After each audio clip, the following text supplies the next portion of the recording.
Hello everybody and welcome to a video on Crossout. Now I wanted to cover excuse me. I wanted to cover this because it's a game that I've been wanting to look at, and I just got into the free beta, closed beta, and I'm conflicted with this game.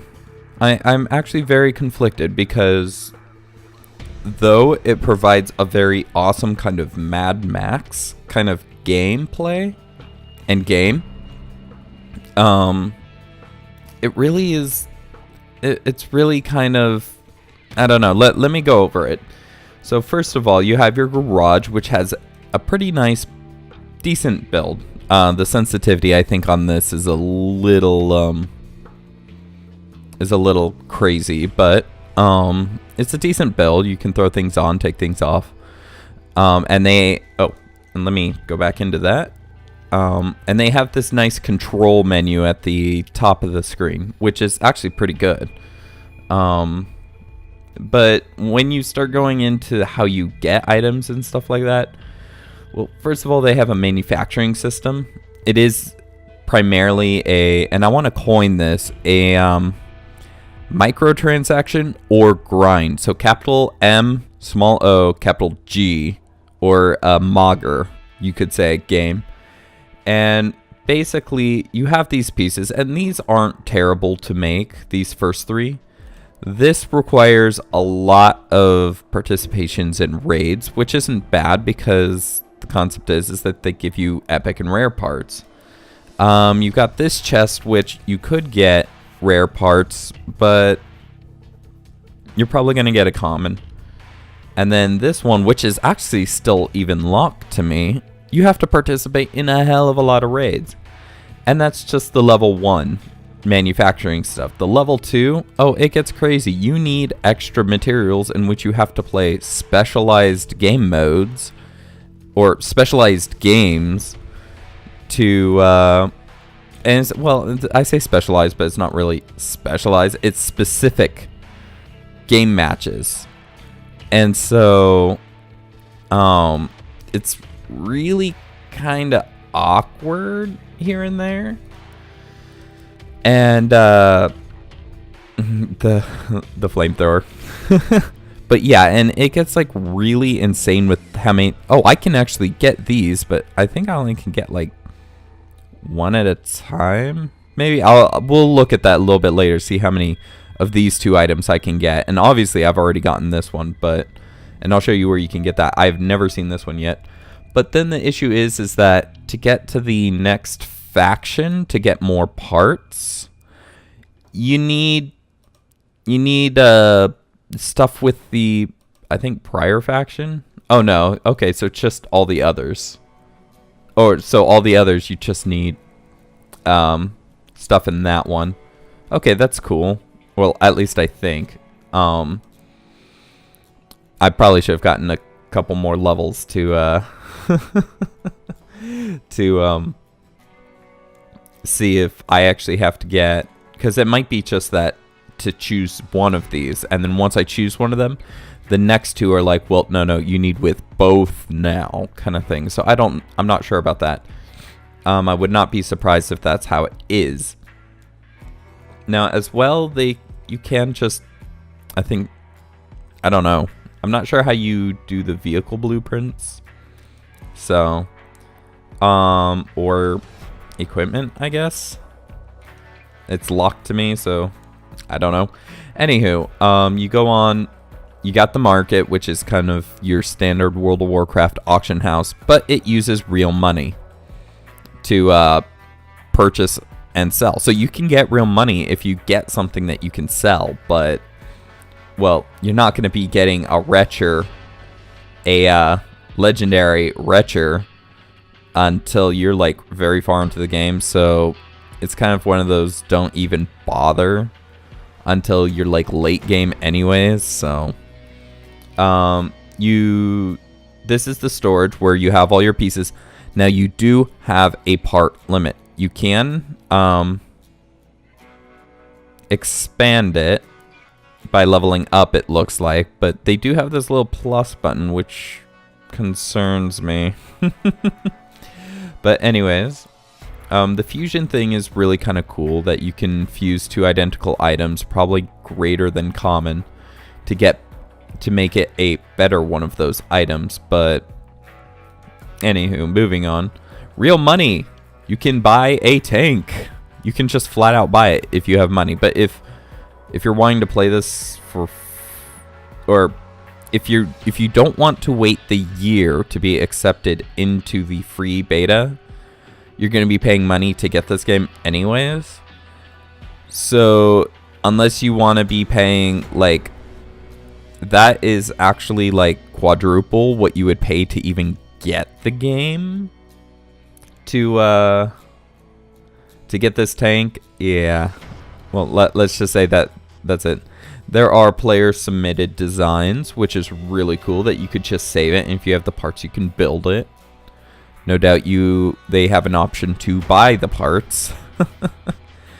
And then seasons, this is just like your quest line for the next, well, I have 3 days and 8 hours. Right now I'm trying to work on destroying raiders in raids, which is really freaking hard because they swarm you, and early game you do not have very powerful weapons to be able to kill anything.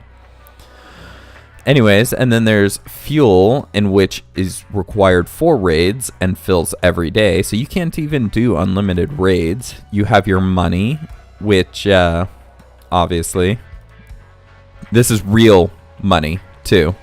I don't think they actually show how much scrap you have on that offhand. You have your quests that you can do today, or yeah, that are available today, and it looks like they stack up to 3. I've been playing every day, so I've not seen if that's true or not. But I'm thinking this is 150 scrap. This little icon really does not say anything towards the resource that's actually given. Your profile pic that you can choose from, and obviously your options menu. Get out of that. They do have a couple other things, like your vehicle stats down here. You can have up to 3 vehicles at a time. The nice thing, where is it? You can actually save your favorite vehicles. So that is something I like a lot, that you can save a vehicle that is good, but you don't want to be using right now, because you do only have these 3 slots, even once you get to 17. So, and that's apparently a Leviathan slot. So if you're wanting to have more than 3 at a time, it's really nice to have that save slot so that you could just like quick swap out your vehicles. One problem I do have is this chat bar covers one of your vehicle slots, so but that's all really. Then obviously friends, leaderboard. I don't know why they have a leaderboard. I guess competition is one of the ways to keep a freer game going, or a cheaper game going, because it creates a sense of competition that, oh, I need to beat this guy kind of thing. So then you have your clans, obviously.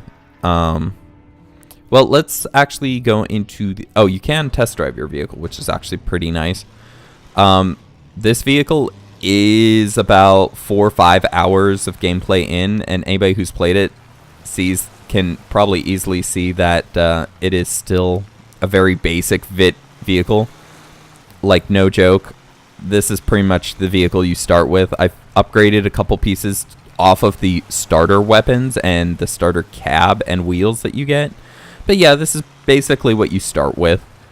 And don't expect to be turning like this normally. I do have 2 steering wheels, or 4 steering wheels on the car, so 2 in the front and 2 in the back to be able to turn like this. If you do not have wheels like that, it's going to feel more like a bus in terms of turning. So, anywho, if we go into the battle, you have the missions.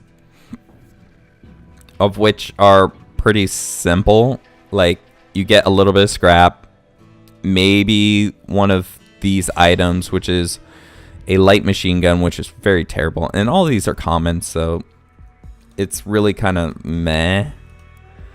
And then get the wires. Okay, so you get 15, so it's not that bad. So to get 1,000, you'd need to play not 100 times, but like 70 times.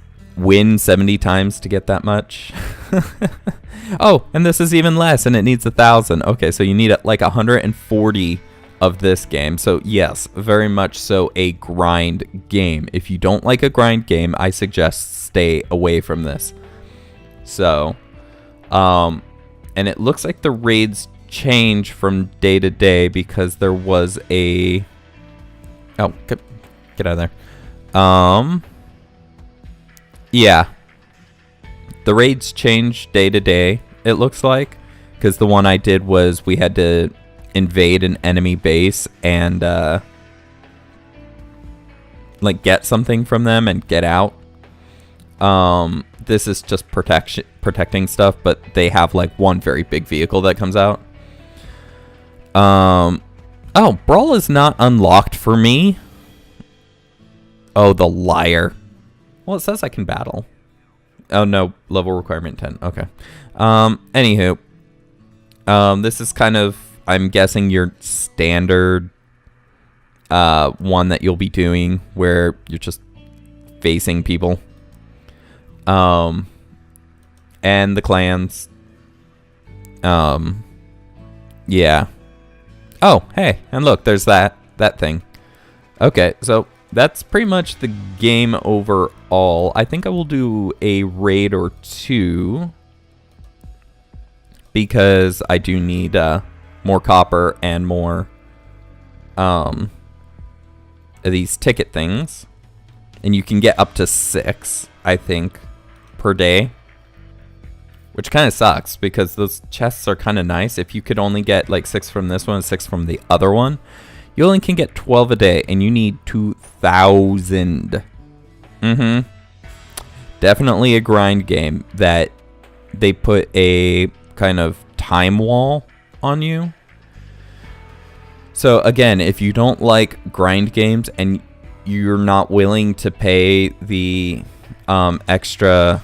Oh, that's right. It's like $20, so it's like 3 times more for that tank. But still, but you don't want to pay more than $20 for this game. And really, it's, to be fair, the gameplay isn't that deep, and I wouldn't pay more than $20 myself.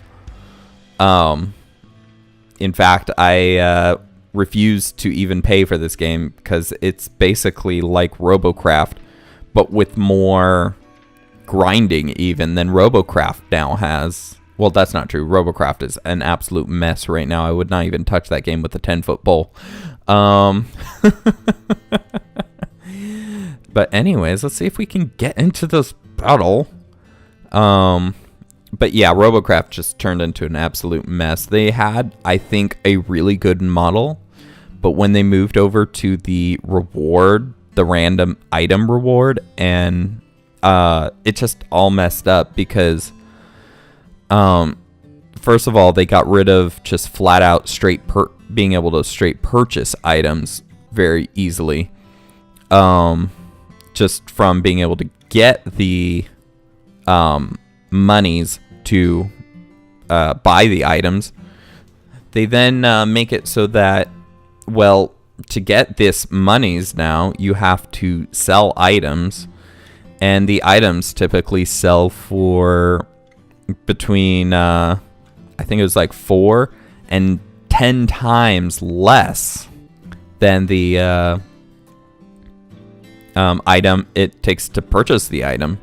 So you're trying to work up towards that extremely rare item in Robocraft. Well, you're gonna have to play forever and sell absolutely everything to be able to get it.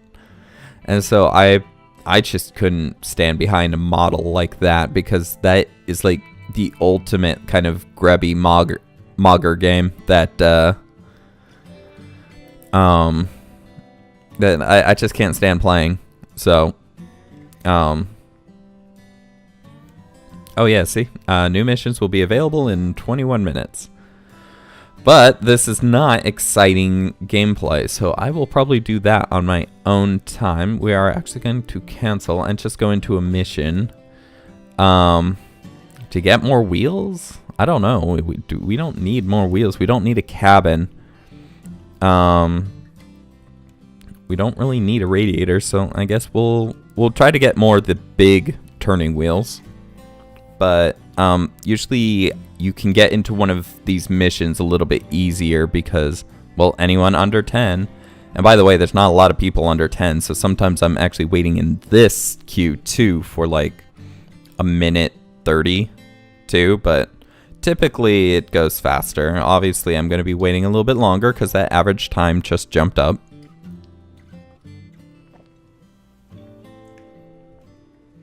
But anyways, the combat in this is actually pretty fun. I would say much more fun than... I know I've been comparing it to Robocraft, but it's much more fun than Robocraft. Because I think Robocraft just gives too many options. That it's too easy to have flyers. It's too easy to have... just monster robots. The robo legs are totally overpowered, I think, in that game. Like, the top level ones take so long to take off. Like, even with the top level snipers, it's like, seriously, like, Robocraft just gives too many options to make it a very, in terms of movement primarily. The weapons, I think, are okay, but there's just between the flyers, or with planes and helicopters, to the hovercraft, to the tanks, to the mecha, to the just wheeled vehicles. There's just too many options, and it makes it really hard to balance the weapons. Therefore, in at the same time.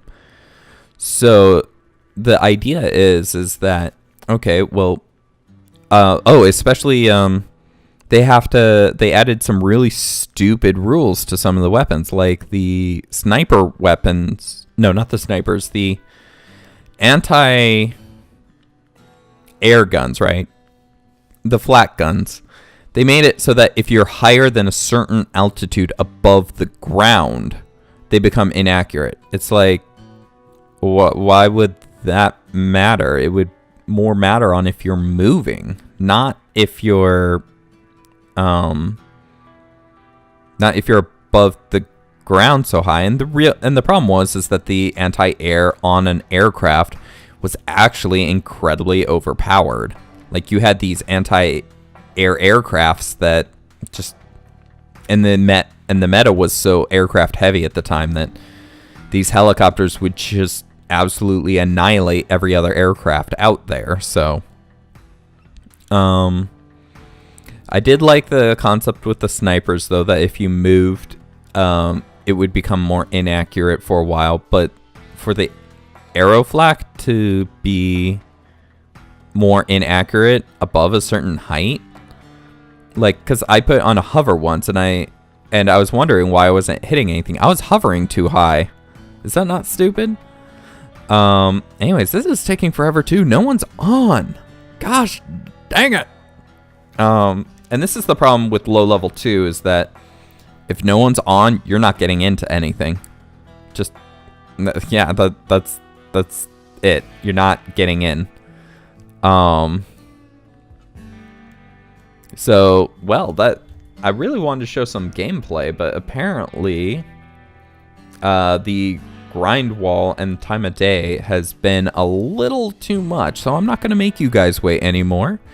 Please do leave a like if you like this kind of a review-ish kind of actually, no, leave a like if you want to actually see Crossout. And leave a comment if you want to see more review-esque episodes, and on what games you want to see reviews.